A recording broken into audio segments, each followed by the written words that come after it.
एक नारियल लेना, श्रीफल। सभी आप लोगों से हाथ जोड़ के वंदना करता हूँ। हमारा जो चैनल है श्री सोनू महाराज, वो चैनल जरूर सब्सक्राइब करें और इन वीडियो को शेयर करते रहिए। सभी देवी देवताओं की एक बार बोलो राधे, और नाचने वाले भक्तों की। एक बात थोड़ा व्यापारी वर्ग के लिए, थोड़े आवाज मत करजो, थोड़ी मेहरबानी करजो। मैं आपसे एक निवेदन कर रहा हूं, व्यापारी वर्ग के लिए, जिनको विश्वास है वो ही करे, जिनको विश्वास है वो ना करे। इतना ख्याल रखे, नहीं तो आपका टाइम बर्बाद हो जाएगा। जिसको भी कोई धंधे की प्रॉब्लम है, चाहे घर के क्लेश की कोई प्रॉब्लम है या अशांति का वातावरण है, तो अभी ये 20 और 21 तारीख आ रही है, अमावस्या पड़ेगी उस दिन। शाम के टाइम में एक नारियल लेना, श्रीफल, उसको थोड़ा छील देना, और थोड़ी चोटी रखते ना हम लोग एक साइड में, पूरे घर के बाहर निकलिए और घर के सामने मुंह करके उसको, नारियल को 21 बार ऐसे मेन गेट पे घुमा के, राइट घुमाना, क्लॉकवाइज राइट, ऐसे मत घुमा देना, राइट घुमा के उस नारियल को वहीं तोड़ दो। फिर दोनों हाथ में वो ले लीजिए आधा आधा, परंतु उसको करना क्या, ऐसे फेंकना है, ऐसे विपरीत दिशा में, मतलब राइट वाला लेफ्ट और लेफ्ट वाला राइट में। और भगवान को बोलना है, प्रभु हमारे घर में जो क्लेश है, प्रॉब्लम्स है, वो सारी आप लेके जाइए। और किसी को धंधे की कोई प्रॉब्लम है तो आंवले का जो वृक्ष होता है उसके पास में जाओ, थोड़ी हल्दी चढ़ाइए और दोनों हाथों में पानी लेकर ऐसे कलश को लीजिए, पूर्व की तरफ मुंह करना, ईस्ट फेस में, और उसमें पानी चढ़ाना है आंवले के पेड़ में, हल्दी के ऊपर, और एक नाम बोलना, हरि हर महादेव। खाली महादेव नहीं, हरि हर महादेव बोल के वो नारियल, उसमें आंवले में पानी चढ़ाना। आप कल्पना नहीं कर सकोगे कि हमारे घर में इतना अच्छा, हमारा धंधा इतना अच्छा चल रहा है, बढ़िया चल रहा है और अच्छा चल रहा है। जैसे किसी ने नई दुकान की हो, पुरानी दुकान बहुत अच्छी चल रही है, नई दुकान कम चल रही है, तो आपको कुछ नहीं करना है, शनिवार के दिन अपनी पुरानी दुकान से एक लोहे की कील निकालिए, कहीं से भी लोहे की होनी चाहिए, फर्नीचर में लगी हुई कील को निकालिए। वो कील चुपचाप बोल के भगवान शनि को बोलना, है शनिदेव जितनी कृपा यहाँ पे की आपने, इतनी कृपा मेरी नई दुकान पे भी करना है, और मेरे साथ में चलो।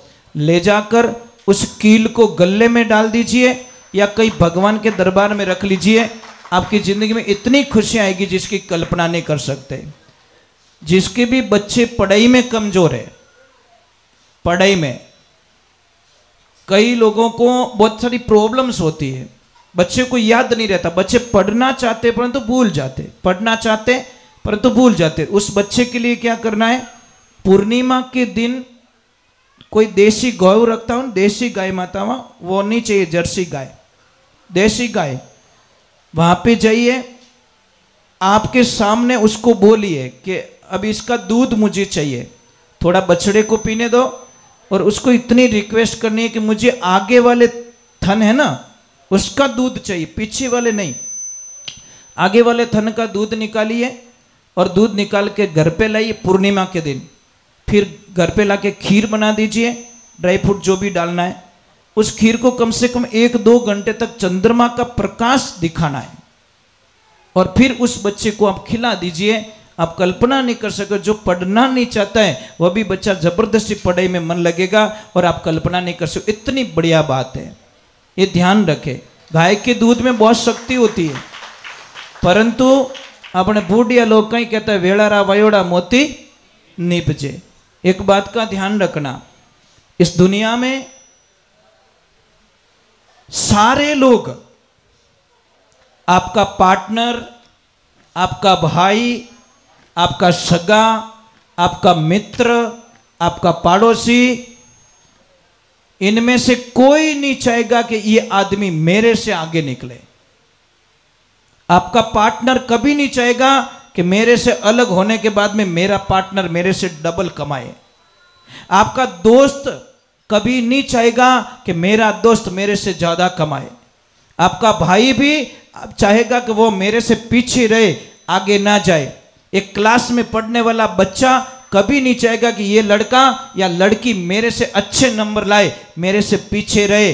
पर दुनिया में दो ही ऐसे महापुरुष होते हैं, वो चाहते कि ये लड़का हमेशा हमारे से आगे निकले। वो कौन होते? पेरेंट्स। माँ बाप रे अलावा कोई दुनिया में आपको आगे बढ़ने का सपना, आशीर्वाद नहीं देंगे। सिर्फ माता पिता के अलावा। माता पिता चाहते कि मेरा बेटा मेरे से बहुत आगे बढ़े, बहुत आगे बढ़े। तो एक बेटे ने पिताजी के व्यापार पे ध्यान दिया और पिताजी की इच्छा थी कि बेटा हमारी 40 साल की पेढ़ी है, इसका थोड़ा ध्यान रखना। बेटे ने बात सुनी और बैठ गया पेढ़ी पे।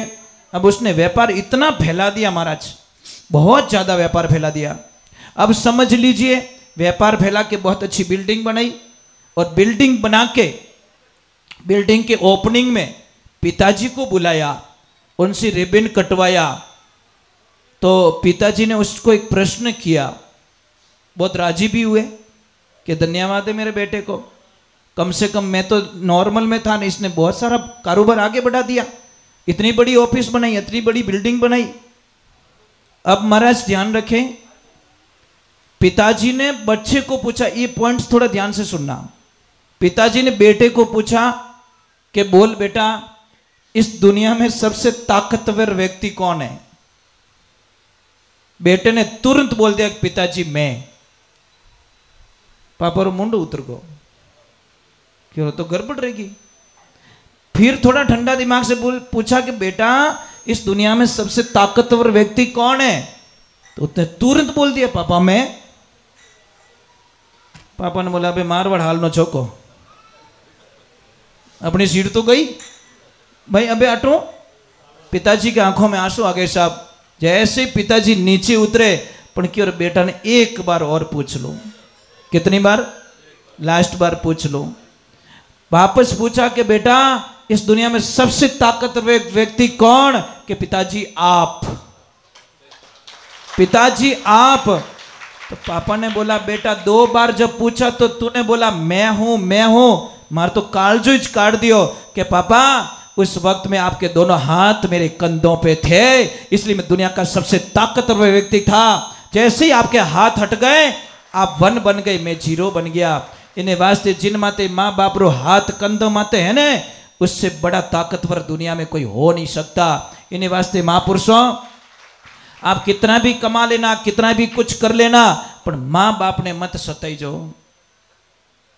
बेचा बटो रियो, कोई बोलता हमारे बिल्डिंग आई, कोई के गाड़ी आई, कोई के बो आयो, कोई के कंपनी आई, और एक भोलो आदमी के गेला मारे को ने मारी माँ आई रे, मैं दुनिया में सबसे लकी आदमी हूं, मेरी माँ मुझे मिल गई।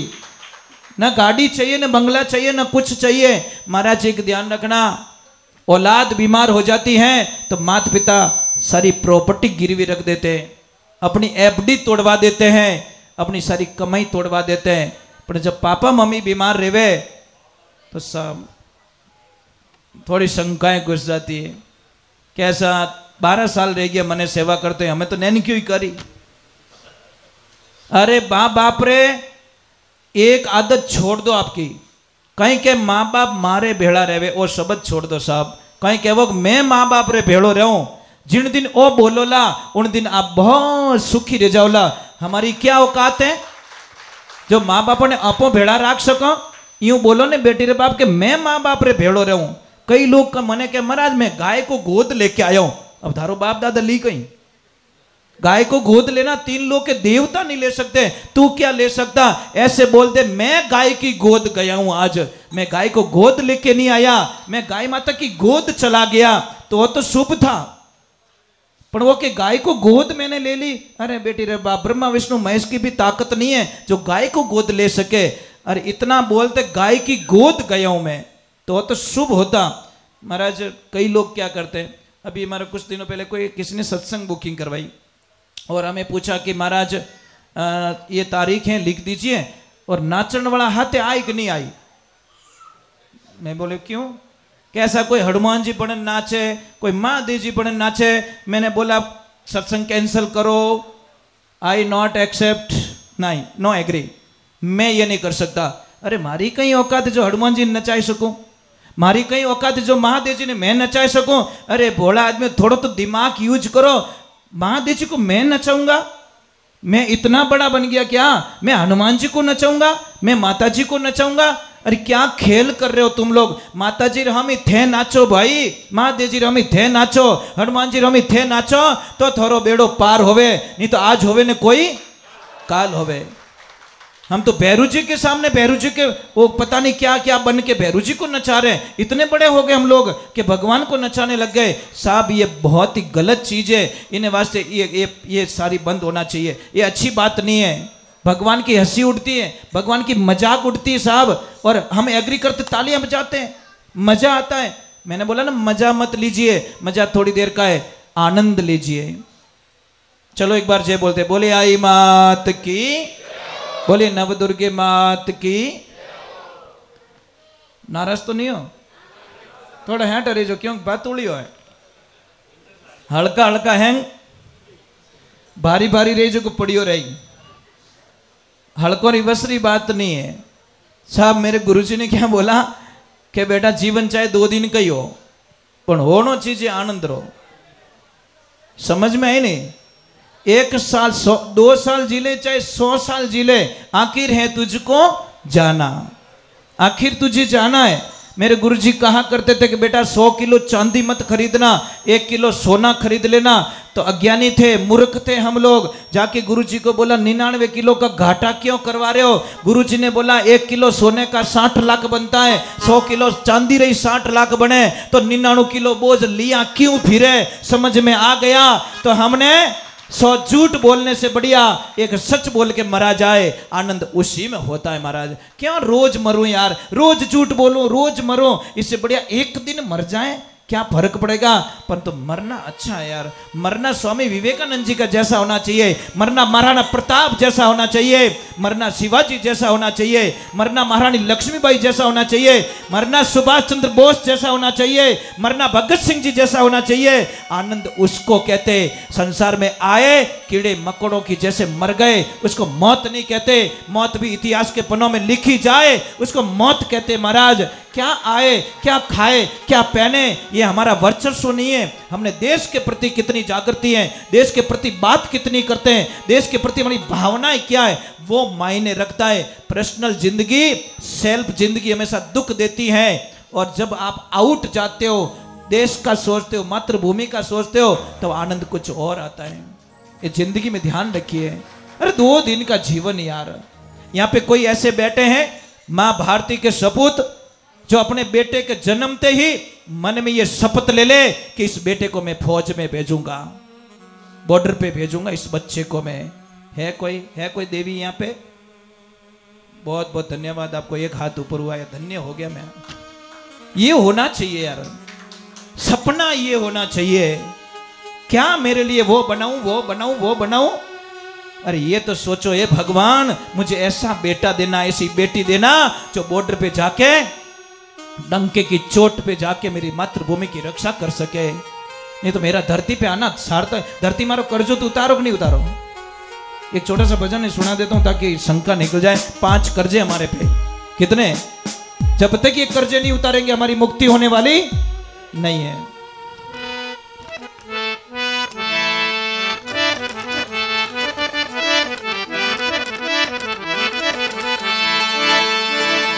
बोलिए श्री भगवान की, बोलिए आई मात की। सूरा होना सेज है, सूरा होना सहज है, तो घड़ी